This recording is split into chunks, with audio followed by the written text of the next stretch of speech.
चलिए आज एक ऐसे T20 फाइनल की कहानी में चलते हैं जो असल में कभी हुआ ही नहीं। जी हाँ, एक ऐसा मैच जो सिर्फ फैंस के दिलो दिमाग में खेला गया और देखते ही देखते वायरल हो गया। भारत बनाम न्यूजीलैंड। तो आइए जरा देखते हैं कि इस जबरदस्त कहानी में आखिर हुआ क्या था। कहानी की शुरुआत होती है अहमदाबाद के नरेंद्र मोदी स्टेडियम से। और माहौल कुछ ऐसा था, जरा सोच कर देखिए। चारों तरफ जोश, जुनून और उम्मीदों का समंदर। मतलब एक परफेक्ट वर्ल्ड कप फाइनल का मंच पूरी तरह से तैयार था। तो कहानी का पहला बड़ा मोमेंट, टॉस। सिक्का हवा में उछला और भारत के कप्तान सूर्य कुमार यादव ने टॉस जीतकर पहले बैटिंग करने का फैसला किया।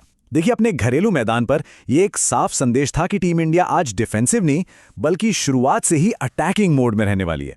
अब आते हैं भारत की बल्लेबाजी पर।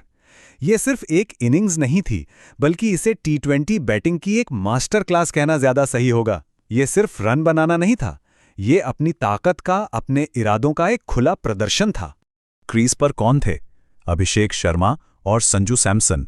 और इन दोनों ने आते ही खेल का गेयर बदल दिया। उन्होंने ना सिर्फ तेजी से रन बनाए, बल्कि एक ऐसी मजबूत और आक्रामक नींव रखी जिसने न्यूजीलैंड को पहली गेंद से ही सोचने पर मजबूर कर दिया। पहले 6 ओवर यानी पावर प्ले में भारत ने बिना कोई विकेट खोए 56 रन ठोक दिए। इस तूफानी शुरुआत ने न्यूजीलैंड को तुरंत ही बैकफुट पर धकेल दिया था। संजू सैमसन ने तो सिर्फ 18 गेंदों में 34 रन बनाकर अपना काम कर दिया। और जब वो 74 के स्कोर पर आउट हुए, तब तक भारत की पारी को वो रफ्तार मिल चुकी थी जिसकी उसे जरूरत थी।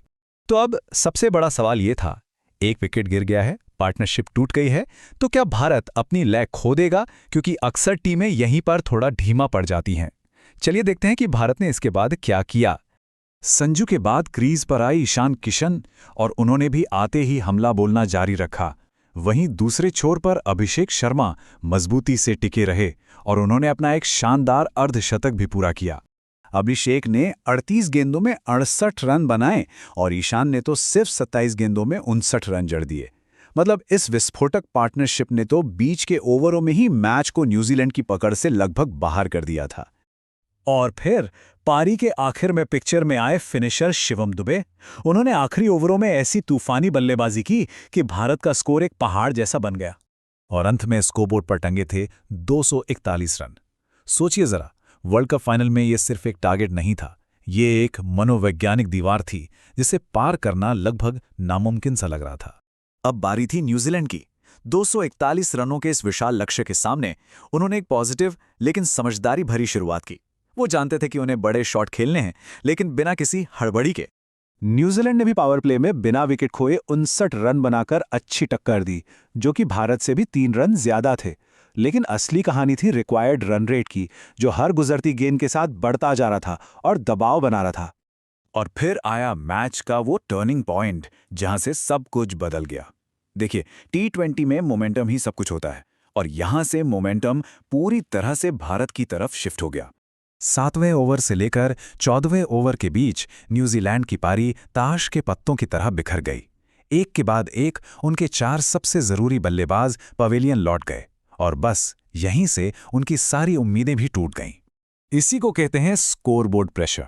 जब आपके सामने 241 रनों का पहाड़ जैसा लक्ष्य हो, तो स्कोरबोर्ड खुद एक एक्स्ट्रा गेंदबाज बन जाता है।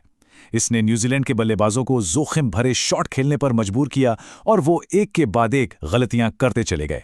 16.5 ओवर के बाद न्यूजीलैंड का स्कोर था 169 रन पर 6 विकेट और बस यहीं से मैच का नतीजा लगभग तय हो चुका था।